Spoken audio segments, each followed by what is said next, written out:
G'day friends and fans, welcome to Dave Talk Stuff, your reliable source of social and political commentary from inside the manosphere. Today, I'm bringing you another comprehensive Ukraine war update, this one for the 16th of June 2026. In this video, we're going to discuss the war in Ukraine, the war of words that surrounds the conflict, and the political situation. Now, things not going well for Ukraine. And now, of all things, Zelensky's blaming Russia for forcing them to attack Russia, saying that it's Ukraine is responding to Russian attacks, and that it's Ukraine that Ukraine's only defending itself, and that Kremlin is unwilling to end the war. Ukraine is the one who is time and time again not showing up at peace conferences, refused to sign agreements. Russia's gone to Alaska. Oh, Zelensky, every time he goes to Washington, all he does is ask for more money. When he goes to London, Paris, Germany, all he does is ask for more money. He never asks for peace. He makes public appeals for support. He used to have his NGOs going around asking ordinary citizens to give money to his little drone army. This is cope and save at its worst. And the thing is, he knows Russia could do a lot more damage to Ukraine, and permanent damage at that. And Zelensky just doesn't seem to get it through his thick skull. He seems to think that Papa America and Papa Europe and Papa America and Mother Europe are going to coddle him for the rest of his life. People are getting sick of it. Once the politicians, particularly Keir Starmer, are gone, what's Zelensky going to do then? And people are going to tear up the agreements.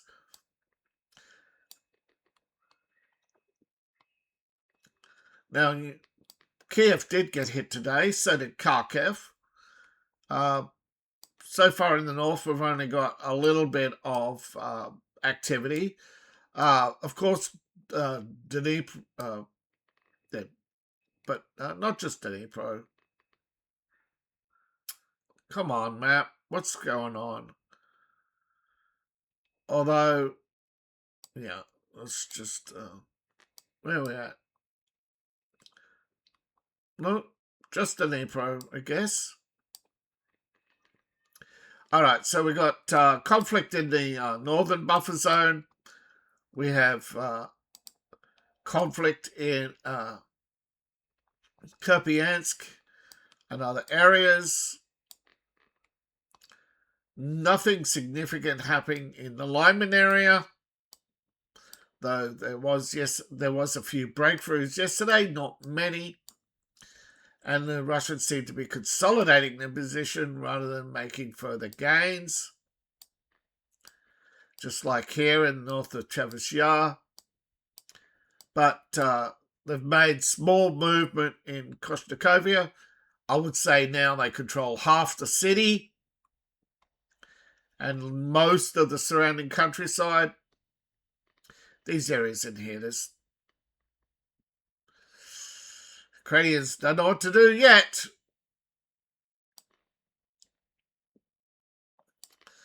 They're still of that belief, Oh, we slowed them down, we hold them back. They're going to give up and go home. 1 million dead Ukrainians means nothing, And the guy in the trenches, he's just taking meth now. He don't care. And the rumor is the Ukrainian government's just letting them do it. But we have very little movement in other areas. But Russia's making its headways down here. They may be balked here, but they're going around. They've swallowed parts of this.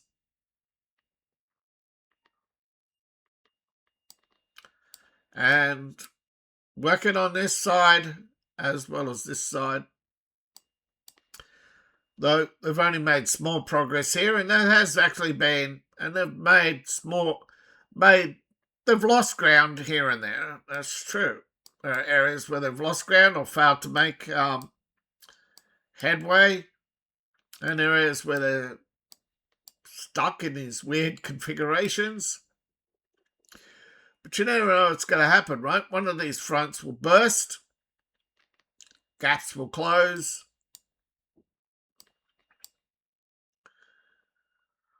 Ukraine has not been able to launch any major offensive or even a counterattack of significance.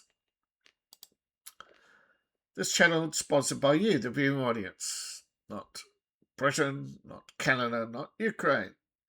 Definitely not Russia. You know, it's a crime in Russia to criticise the war. I don't think I'm going to make winning many friends in the in Russian circles either. In fact, I routinely get told my channel is not even available in Russia. So I don't know where these people get the idea. I guess it's because every other Ukrainian channel is sponsored by a state, and they know it. So they assume everyone is a state-sponsored shill. Well, I'm not. Empire Valves, that's one word, empirevalves.myshopify.com, your one-stop shop for enchanting treasures based on my writing. Please and thank you for your purchase. All right, moving on. Russia has attacked Ukraine with more drones today, not as many as yesterday by far, but Ukraine claims to have been even more successful today than they were yesterday. It's cope. So I'm not even going to bother with it. Look at it. They don't even bother telling you the numbers. Because they know most of the audience only want to know, oh, look how successful we are. No, you're not. Success is obvious. Resolving the Ukraine conflict is an urgency, according to some. And in fact, Michael von der Schulenberg, has a member of the European Parliament of Germany, BSW party, has spoken out.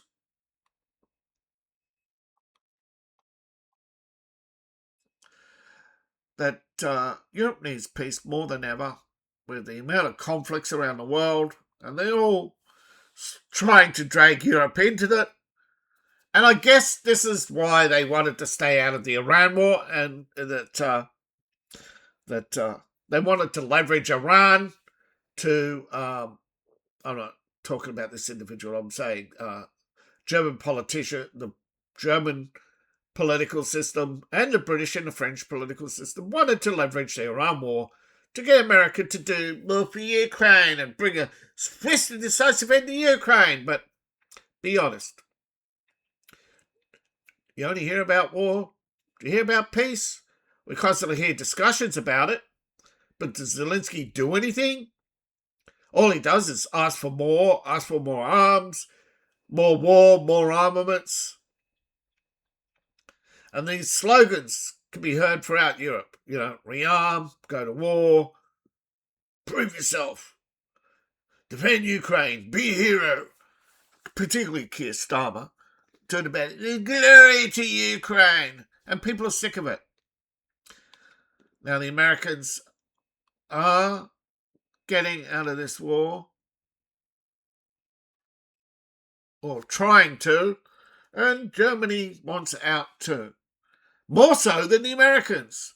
For America, it's just another foreign quagmire with no quick resolution, and people are sick of that statement, but it is your belief and you're entitled to it, and Europe should respect that. Europe shouldn't be saying, but you owe Ukraine. For what? For attacking, for ethnic cleansing that you won't stand up to? No one's going to call it out. I will. Ukraine ain't the good guys. We're not defending civilization. We're perpetuating war. And that ain't a good thing, bro. Look at it, UK sending enriched uranium to Ukraine. Why? Because because no good things come of it, right? State grants to Ukraine, the state giant to Ukraine, being the energy company, and Ergon or Energon, keep forgetting the name. I know I know it sounds like a similar name to other companies involving energy.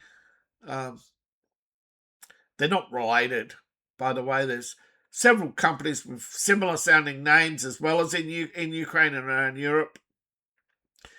But Timu Milic, who's likely dead, okay, or he's quietly been protected in Switzerland, one or the other, and a Gotiom.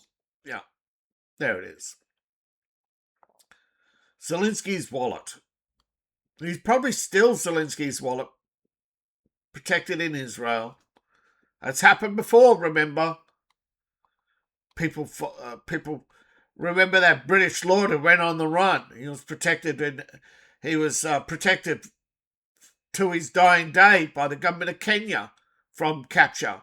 Killed his wife, disappeared with allegedly billions of dollars somehow, and no one could find him. Well, Kenya was hiding him. It's like so. It'll turn out, there are countries who have in the past hidden wanted felons, including Israel, but they're not the only one. Switzerland's hidden criminals before too, but I think Switzerland is, well, one of those weird ones. You never know where they're really at now until much later. And right now, I think Switzerland has refused several times now to sell Zelensky ammunition, but somehow through Sweden it always gets there. So there's no trusting any of these politicians right now. At least Keir Starmer is wearing his bigotry against the English people on his sleeve, and we know where he is at. He and his fellow global cuck plotting the downfall of the British nation and the Russian nation simultaneously through grinding Europe to a halt with this war. Things have not been going Ukraine's way, however. Even Europe realizes that the Ukrainian claims to the Black Sea, the Sea of Azov, or the Kerch Strait are ridiculous. The Black Sea Treaty is long standing. The Sea of Azov has been controlled by Russia since the Crimean War. So is Crimea. Even when it was Ukrainian territory, it was still under Russian control. Ukraine dared not remove any of the governors there. Crimea was a semi-independent state for a long time, run by the Russian military, leased from Ukraine during the post-Cold War era. The cursed bridge still stands. It's been repaired as we speak. It's one of the marvels of modular engineering, which most people say, oh, but modular engineering makes weaknesses. Yeah, but it makes repairs easier and quicker.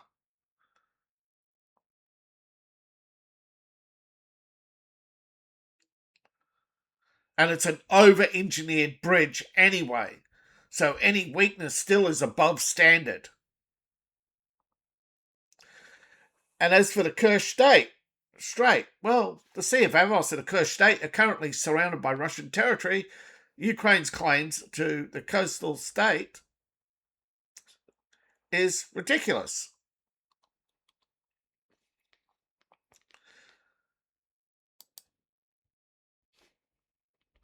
Now, Russian forces have advanced.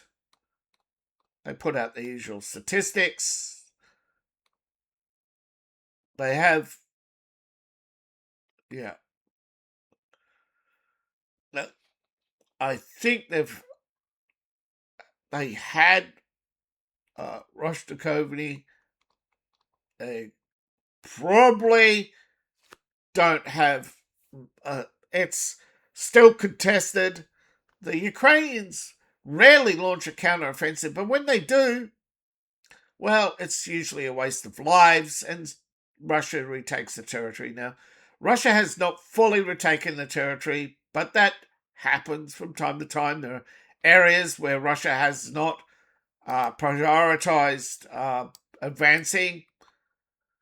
We don't know if they're sacrificing Kherson or just suffering or letting the Ukrainians settle in. We know they are slowly advancing in Zaporozhye, but even slower in other areas. But here is a weird one. Donetsk, you could go for weeks saying no news, no news, no news, or little town, little town, little town, and then suddenly, boom, we will see Koshnikovia, and we will see that huge, huge gap slowly shrink. And we'll see these slowly reach out, and we'll see red. We'll start to see red on these more often and more often. Remember when this was all the way down here, and this was red. So it's one of these wars, you blink, you miss it, and you don't realize how far the Russians have come until you start going back and realize, yeah, this is a slow war, but it's the grinding slow war America should have fought in Vietnam. Clear in advance. Don't advance until you've cleared. Checked everybody twice. Disarmed everybody. Set up all the and reinforced. Instead of having all these government institutions all around the state pretending the state is. Again, this is what happens when you get advice from your allies and then you do the exact opposite. You get Vietnam, Korea, Grenada, they did advance and clear, and they overran the commies really quick. Panama, there was a decisive victory. Instead of fighting for Panama, they just went straight into the capital and took out the leader and said to the rest of them, you're choosing your leader now. And the Panamanians were shocked. They didn't know what to do. Venezuela, the same thing. Instead of fighting Venezuela, go in, take out the leadership and say, choose a new leader. Now, they did this in Iran, right? Now, this is contrary to other wars like Afghanistan and Iraq. But decisive victories sometimes do feel like a betrayal because you haven't taken out the evil, corrupt generals, whatever. But see, what's the point of killing 1 million people and 1 million people and 1 million people and 1 million people when people won't learn? When all you get is complacency within days, weeks, or even months, but definitely by the end of the first year. It's like Europe. America spent, a decade trying to make sure. And even after, and you still had breakups and conflict and petty struggles. If it wasn't for the American occupation of Europe, there'd be wars all over Europe now. And you know it. The pettiness of France, the stubbornness of Germany, now you've got the ambition of the Poles. I don't know who the Poles hate more, Belarus or Ukraine. But boy, were the Poles absolutely shocked when they found that Belarus was building a wall. The Polish, I forget his name, was running around saying, the Belarusians are going to attack, go and attack. Zelensky puts troops on his border, and they go there and they find that the Belarusians are not massing manpower for war. They're chopping down trees and putting up metal fences, pretty much like America did with Mexico. Good fences make good neighbours, the Belarusians told Poland. They sort of said, oh yeah, and walked away, but they didn't know what to say or do. Here they were, thought Belarus was amassing this huge army, and turned out they were just strengthening their border. Yeah. Avoiding the temptation to attack.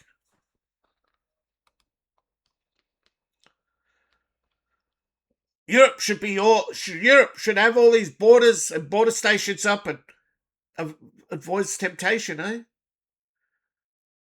No benefits for illegals. No work.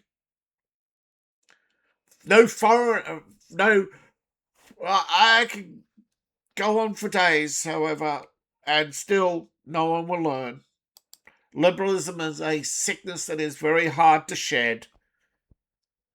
It is a slow road from the anarchy left to the responsible right. Civilization needs rules, structure, and a clear defining of personal freedoms and respect for private property. Otherwise, you have communism, whether it's anarchy or and what happens in anarchy? Yes, it's a narco state controlled by warlords. And that's what Europe is turning into, right? If the right does not, if they don't stop oppressing the right, they're going to find more and more people are going to become fanatics.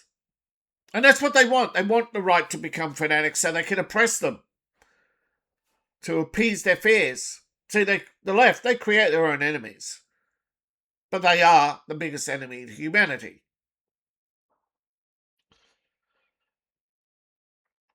Now, thank you for watching. Please like, share, and subscribe. Please support the channel. You can support me on Ko-Fi, Patreon. Thank you to those who joined my Patreon. Of course, buy my books, buy my merch. Thank you to each and every one of you. See you in the next video, and bye for now.